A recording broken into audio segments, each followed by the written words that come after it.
Lynn. Hi, Rachel. And hello to our lovely listeners. I don't know if we sound a little bit different today, but the reason is we're all in lockdown. We are in lockdown, and this is our opportunity to pivot, isn't it, Rachel? We're pivoting into Zoom, aren't we, Lynn? We're trying out Zoom, and we're bringing the podcast to you from our respective houses, whereas normally we would sit together with a microphone and everything. But today we're trying to record on Zoom. So if we sound slightly different, that's why.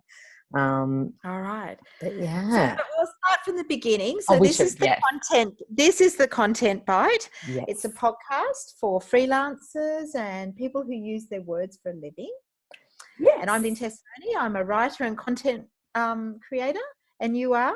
I'm Rachel Smith. I'm a journalist, copywriter, and the founder of Rachel's List, which is a jobs board for creatives and a toolkit with lots of resources and a blog as well.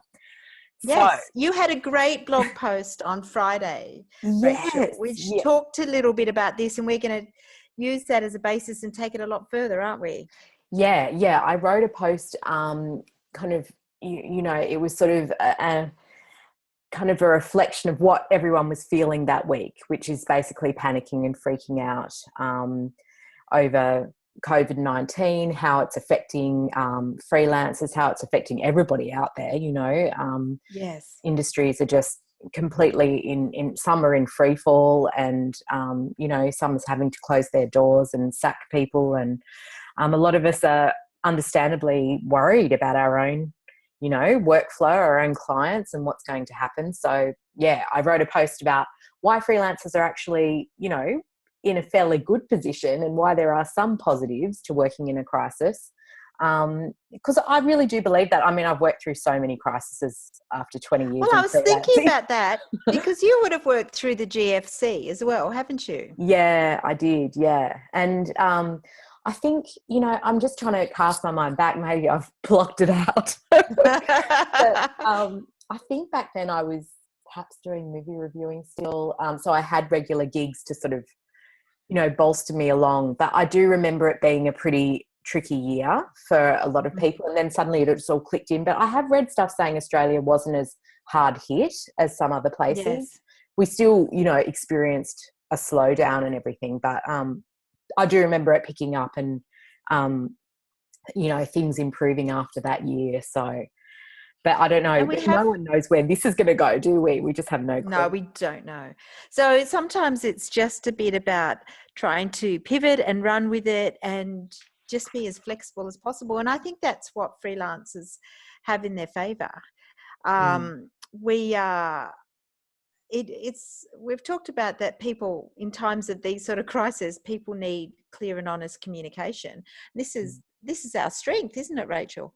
Yeah, look, absolutely. And I really think, I think we're all worried that suddenly the market is going to be flooded as well with people who are freelancing. And that's true. But I think a lot of those people will be coming into the market with contacts from employers that will say, look, we can't keep you on as an employee, but we'll give you, a certain amount of work. So hopefully some of those new freelancers coming into the market are coming in with regular gigs set up for themselves, which is obviously, one good thing that can get you started. But for the other veteran freelancers, I think that it's positive for them too in a lot of ways, because they've got established businesses. They know how to work from home. They're set up with all the kit. They're set up with all their systems. They've got clients and strong client relationships that they've been building, possibly for years or even decades in some cases. So I think those freelancers who are also feeling stressed by what's happening and are reeling as well, are in a good position to keep moving forward and to, keep the channels open with their clients, new and existing clients. Do you think? Yes, I think so too. And I think that it is an opportunity for us to grow and learn. You've just got to think laterally all the time. I was telling you before when we chatted offline about that I saw lots of things from Officeworks with everybody queued up and then running out of, things like mouse? Monitors and mice and desks and stuff, and we've already got that all set up. I'm pretty good at working from home. I know my systems, I've got a routine, and Yeah. so we're actually hitting the ground running. And I think that also sharing that with my clients, Yeah. so some of my clients are now working from home for the first time, and I've just Yeah. said, okay, things like Zoom, we both used it, but we've never recorded a podcast on Zoom. But No. we worked it out. We had a Yeah. couple of teething problems, but we got it. Yes. Teething But, problems along the lines of not recording anything. but that's okay. I said to you, Rachel, wasn't it good that you and I could practice this and get good with this before I had to use it? We had to use it for a client. That's fine. That's true. That's true. Look, and I think as well, the fact that, you're working from home and you know what you're doing, you can impart that reassurance to your clients as well, who are Yes. perhaps freaking out about a whole other different thing, right now, probably a lot of their communications and how to hit the right tone. Do you think that's a big deal for a lot of businesses That's a right big now? team. Yes, because I think what we talked about is that this is not the time to be greedy or opportunistic.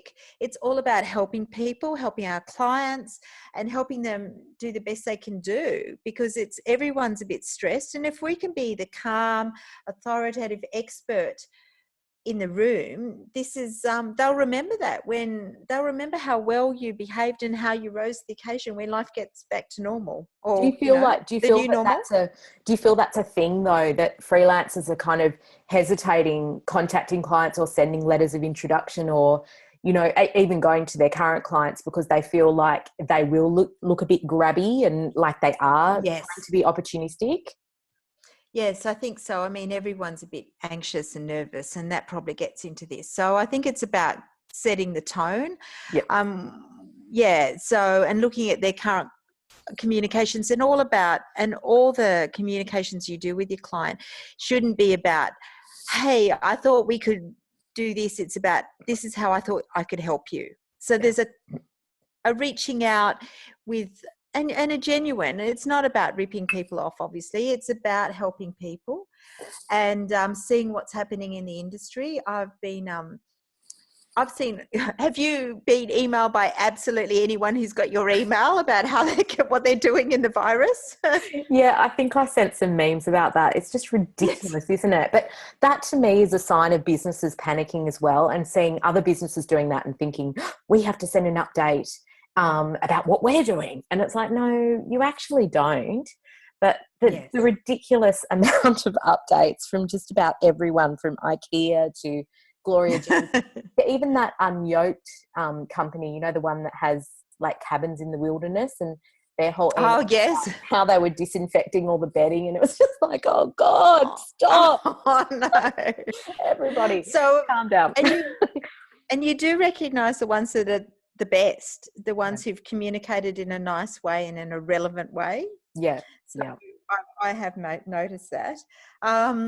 So looking at, this is not the time. Seeing how everyone's reacting, seeing how strategies in a nice way, and help them set the right tone. I think as well, like, you really, before you send out any of those emails, you really need to think about, okay, what is happening in that industry for that client? Like what's their, again, get back to what we always talk about, which is, what are the pain points right now? Yeah. What's the reality that client is facing, and what is the message that they want to put out to their audience? And can you help with that? So it's not just about going in with a very basic, hey, I'm here to help if you need me. It's really about being targeted, sending some really targeted ideas. This is what I think you need to be doing right now. Here are some ideas. If you'd like to discuss rolling any of these out with me, I'm available. I can do quick turnarounds. I just want to help. Is it that sort of thing that you're putting out there? So you're actually going in with solutions and strategies in that kind of email? Yeah, because that's what I think. All my clients were a bit panicking and worried. And I think if they just say, okay, this is what we need to do, and then they feel they can trust me to manage this for them. So, gives it a bit of perspective, I think, too, that they may not see. And they're worried. One of my clients I could tell, did some social media, and I could tell she was really stressed and quite panicking. And so I did her newsletter, which I do a lot, and I tried to get the message that she had and tried to give it a more calming, warm and welcoming tone, take that level of panicking out of her tone. And I think she felt a lot better after seeing that, because she was worried. Mm-hmm. Yeah, exactly.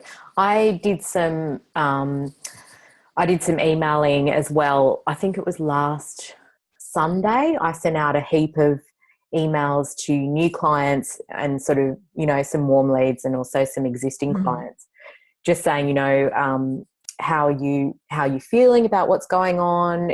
And I actually did some ideas and solutions for them if they were current clients, just to offer help in getting a message out. And I did pick up a couple of bits of work from that, which was interesting. One was for a childcare centre that I work for, and I ended up having to write a big blog post on 50 ideas of things that you can do with your kids at home. And I also turned it into a printable that their audience could download and print and put on the fridge. Nice. Yeah, and they loved that. But they didn't want anything to do with the shutdown or any kind of, negativity around that. They just wanted to create this resource for their audience and send it out. And that was really what they needed at that point in time. So I think it really does help if you kind of create those solutions and then send it out in a kind of package, so that they can just pick and choose, because they've probably got so much going on at the moment that, it really helps to have someone just take charge of the situation, of the content situation, or the communications issues that they might be having, and just go, right, here we go. Here's what you need to do. Yes. Yeah, be reassuring. Also, I was doing some regular work for one of my clients it's a magazine where I edit things, and I had to put that sort of head on and just think about the tone of it. I sort of was really careful about, there was something about stocking up on supplies. I took that out. It just seemed really wrong. And that was something, it was written before all this, and I was just trying to just be super sensitive and just think, and maybe even any of your existing communications, if you've done something recently that may be inappropriate given current situation, that's always good to say, actually, remember I did that thing on medicines, or you just go back and that's what they need. They need more of a strategist than just a writer at the moment. I think. And you just mentioned, like, inappropriate communications. I think that's a really great point in the sense that we're all, we're all trying to think about how we can approach clients, how we can bring work in while also helping our clients. And I think, the past week has just been bonkers, hasn't it? Like, everybody is panicking, everybody's freaking out. No one knows whether they should reach out or not. And I think that, we can all worry because we can start pitching, we can start reaching out, and nobody comes back to you. I've had that with so many things this week. And I think that, perhaps we need to also let the dust settle a little bit with some people, realize that everybody's panicking. A lot of publishers are moving their entire teams home to work from home at the moment. So everyone's grappling with that and grappling with the tech and, trying to figure out if they have an ability to even log into the server, which a lot of them don't. It's just like, it's mayhem out there, let's face it. It is a bit. And I think the fact that I'm quite technically adept is really good. I did have a call from one of the magazines I work for and said, can you log onto the system? And I said, yep.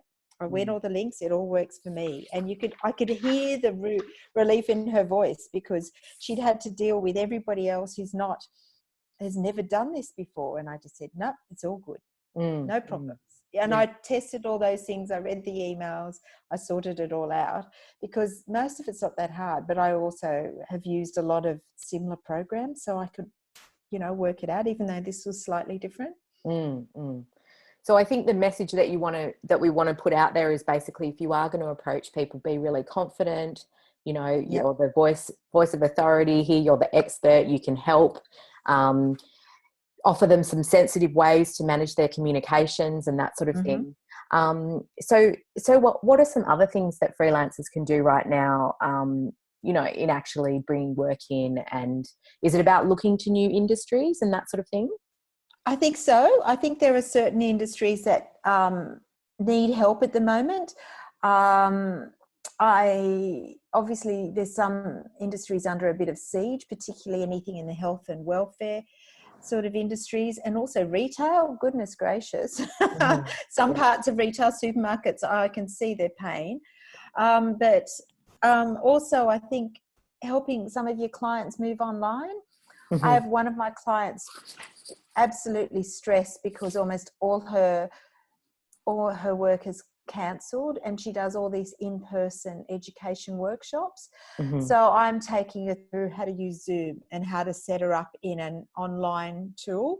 And, well, yeah, there are lots of like fitness people who are putting their workouts online or their yoga classes online. And I've also read a lot about hospitality businesses that are also like reinventing suddenly to, they might be a fine dining restaurant, but they're suddenly doing takeaway, or they're doing hampers that you can order online and then pick up in the car park, and they run out to you and give it to you. And I interviewed a chef who puts on weddings at his big establishment, and he's now using his commercial kitchens to create curry sauces and put together kits that again people can pull up in the car park, and they run out and give them the meal or give them the kit or something like that. And he said that's going really well. And so if you have ideas that you think your client might not have thought of, or that you can help them roll out, I think that's a really good thing to suggest as well.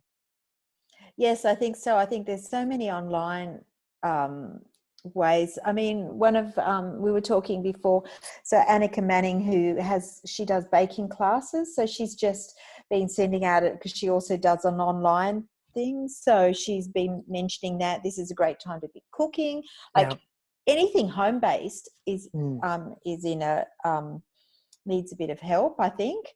Absolutely. So if you could pitch great, self-isolation gardening stories, or decluttering interiors, home improvements that you can do, great cooking or meals or easy recipes, or ways to use, 1 pack of mints in 5 meals. I think so too. I think, because, as you know, I do a lot of work in the interiors and building sectors, and at this point they have been unaffected. So that's been good, but also we have had to modify the communications about nesting at home, doing nice things, what you can do, planning. But I at this point, that seems to be unaffected, and certainly food, which I also work in, has been okay. Yeah.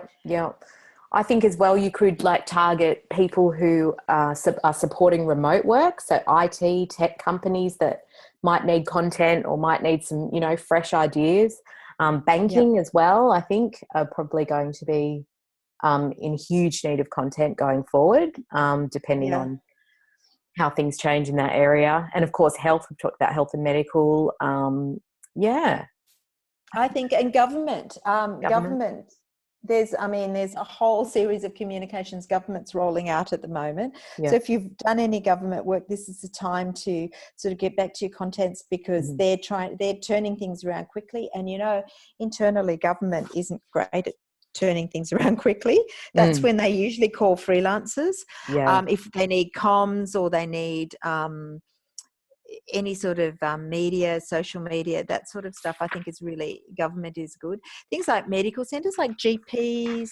I've noticed I do stuff with veterinary clinics. They've all increased their communications.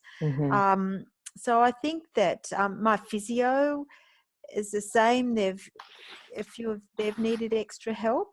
And I think education is also a big one. I think both unis, TAFEs, private colleges, schools, they're all having to pivot really quickly on how to produce online content. So anything you can do with that. And also anything that supports all these people who are at home and who are, freaking out and can't, are worried they won't be productive because they're not used to working from home. They're not used to studying from home. They're not used to, being alone when they study. They're used to being in tutorials or lecture halls perhaps. So literally anything that supports all of those people as well, I think is really, going to be needed. Exactly. Yeah. It is.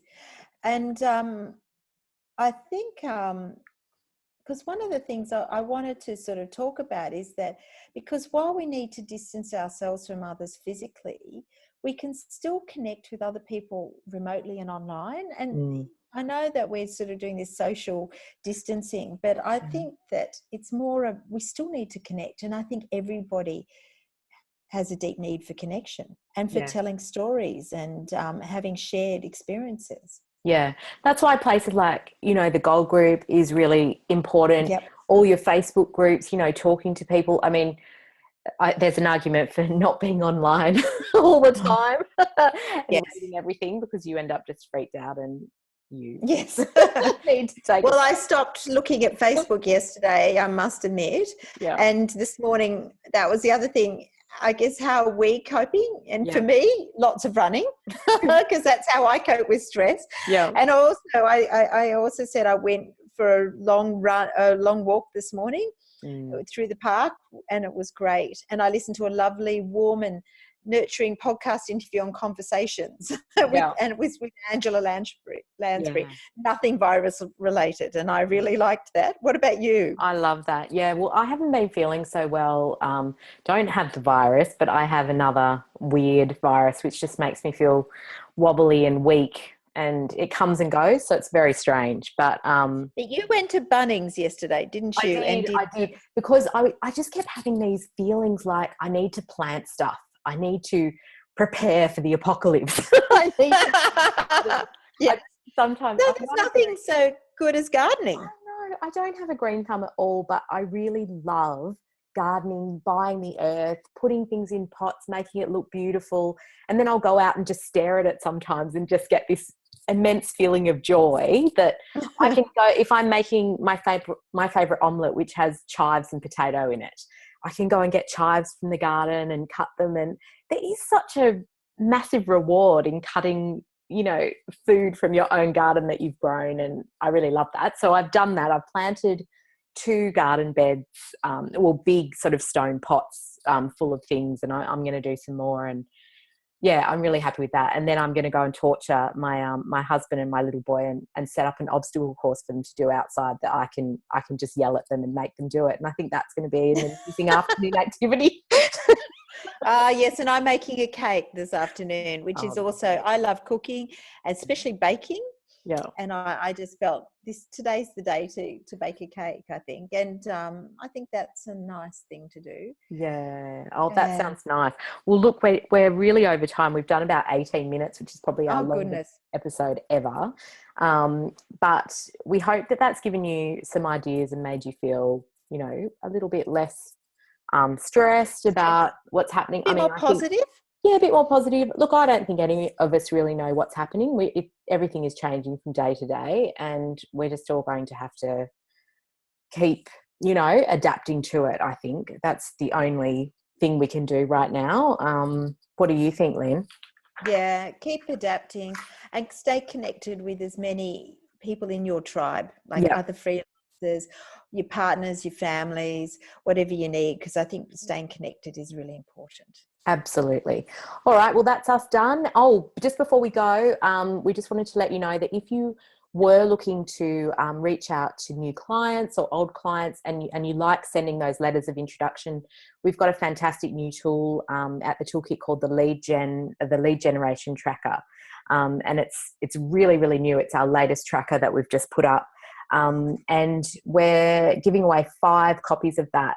If you wanted to go to our latest blog post and leave a comment, you'll instantly go into the draw to win one. And it's really fantastic because it's got this funky dashboard where every time you put a letter of introduction in, you can put where, what response you got or what status you're in with that letter of introduction, how many offers of work you've got. And it actually is hugely motivating. It's just this. Oh, that's great. Yeah. So it's a great tool. Rachel'sList.com.au. Yes, Rachel'sList.com.au. Go to the blog. It's in the latest blog post. Or you could also click on the toolkit and check out all of our trackers and it'll be in there. So, fantastic. Yeah. Oh, and you can email us at thecontentbite@gmail.com. Yes. Or you can join our Facebook page, which is The Content Bite. Yes. Lovely. Until next week. Till next week. See you next week. Thanks, Rach. Okay. Bye. Bye.